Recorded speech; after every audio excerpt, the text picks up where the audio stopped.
त्या भाषेचं त्या ठिकाणी विकास झाला पाहिजे, कल्याण झाला पाहिजे. मराठी माणूस हा महाराष्ट्रामध्ये सुरक्षित असला पाहिजे, त्याचा विकास झाला पाहिजे, याबद्दल कुठलं दुमत असू शकत नाही. पण मराठी माणसाचा विकास म्हणजे काय? मुंबईतनं मराठी माणसाला 25 वर्षात पलायन करावं लागावं आणि तुम्ही नुसते त्या ठिकाणी वल्गना कराव्या, हा मराठी माणसाचा विकास नाही आहे.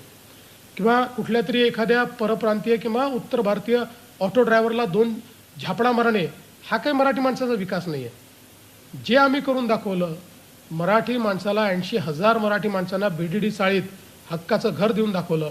अभ्युदयनगर असेल, पत्रा चाल असेल, विशाल सह्याद्री असेल, मोतीलाल नगर असेल, अशा या सगळ्या भागातला जो मराठी माणूस कदाचित वसई विरारच्याही पलीकडे राहायला गेला असता, त्याला त्याच ठिकाणी घरं देण्याचं जे कार्य आम्ही केलं आहे, हे मराठी माणसाकरता कार्य आहे. आणि म्हणून मला असं वाटतं की आज या एकाच कारणाने मराठी माणूसही यांच्यासोबत नाही आणि अमराठी पण यांच्यासोबत नाही.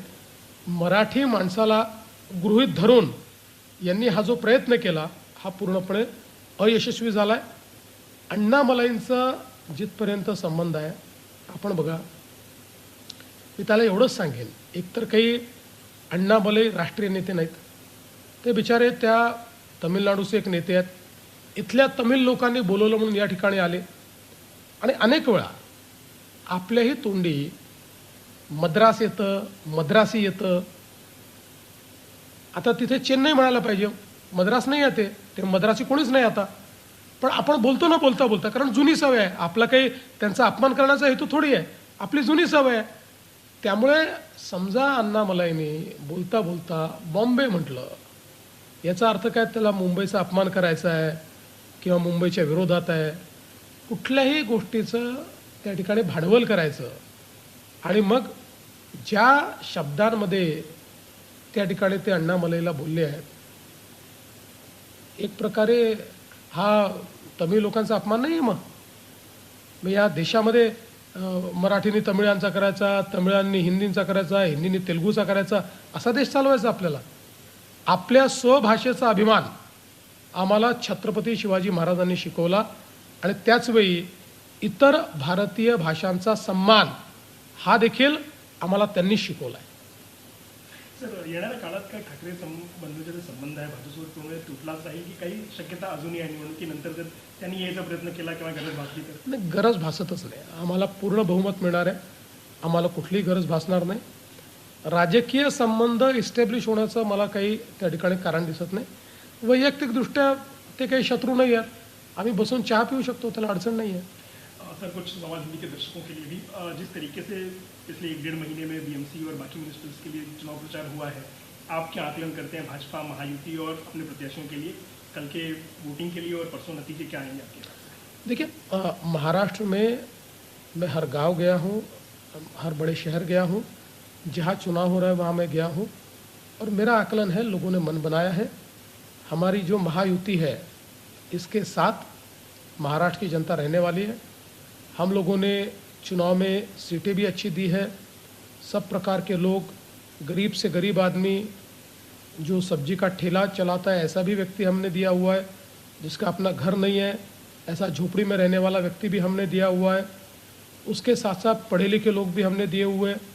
बड़े पैमाने पर ग्रेजुएट्स, पोस्ट ग्रेजुएट्स, वकील, डॉक्टर, पीएचडी हम लोगों ने दिए हुए, प्राचार्य हमने दिए हुए.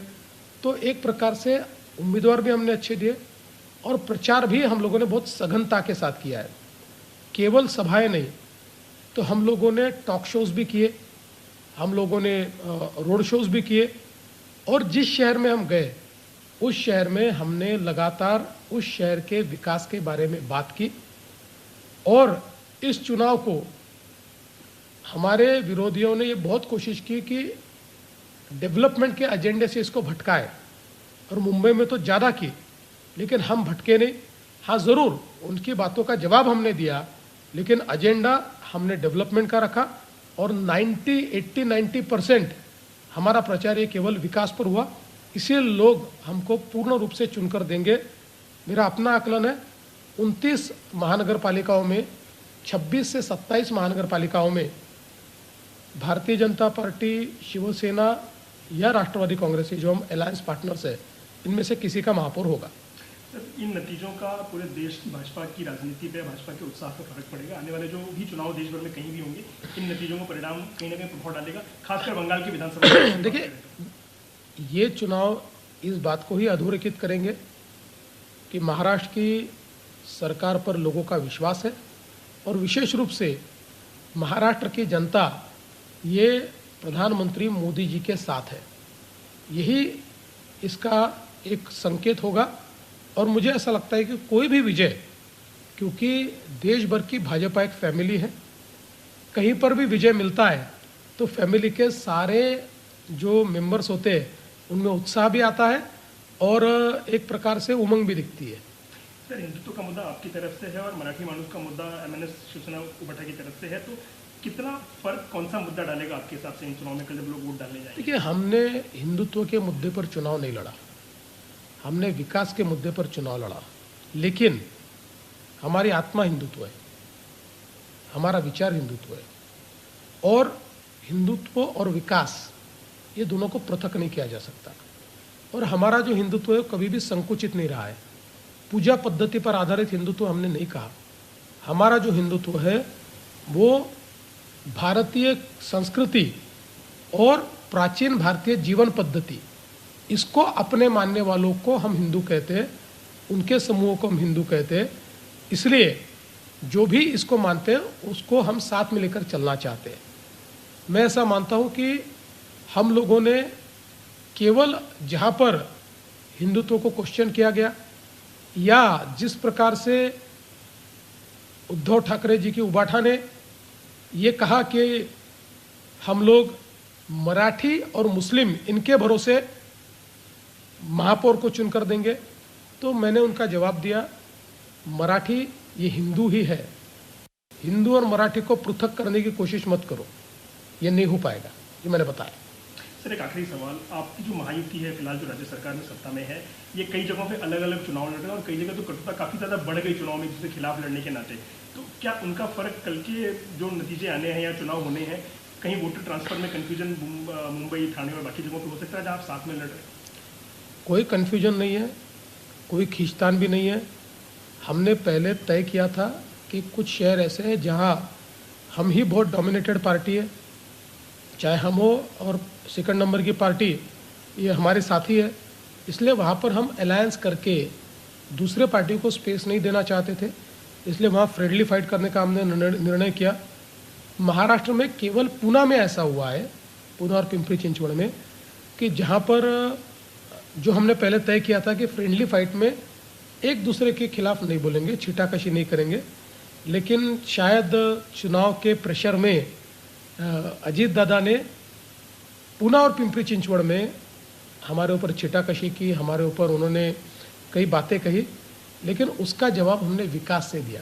हमने उसको जवाब नहीं दिया, हमने उनके ऊपर कोई आरोप भी नहीं लगाया, हमने कोई गलत बात भी नहीं की, हमने विकास से उसका जवाब दिया और आप देखिए विकास ही जीतेगा।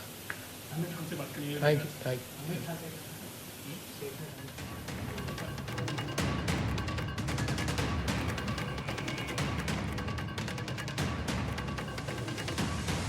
तर आम्ही विकासाच्या मुद्द्यावर ही निवडणूक लढवल्याचं देखील मुख्यमंत्री देवेंद्र फडणवीसांनी सांगितलेलं आहे। आमचं हिंदुत्व हे संकुचित नाही असं देखील त्यांनी स्पष्ट केलं। याच दरम्यान याच मुलाखतीमध्ये मुख्यमंत्री देवेंद्र फडणवीसांनी पुन्हा एकदा ठाकरे बंधूंवर निशाणा साधल्याचं आपण पाहतोय। ठाकरे बंधूंची युती हा भीतीसंगम असल्याचा पुनरुच्चार देखील मुख्यमंत्री देवेंद्र फडणवीसांनी केलेला आहे। मात्र आम्ही कायमच आता हिंदुत्वाच्या विचारावर ही संपूर्ण निवडणूक लढवलेली आहे, विकासाच्या मुद्द्यावर आम्ही ही निवडणूक लढवल्याचं मुख्यमंत्र्यांनी पुन्हा एकदा सांगितलेलं आहे। तर ठाकरे बंधूंचं एकत्र येणं म्हणजे हा भीतीसंगम असल्याचा देखील टोला त्यांनी लगावलेला आहे। पुन्हा एकदा त्यांनी भीतीसंगम या शब्दाचा पुनरुच्चार करत ठाकरे बंधूंवर निशाणा साधलेला आहे।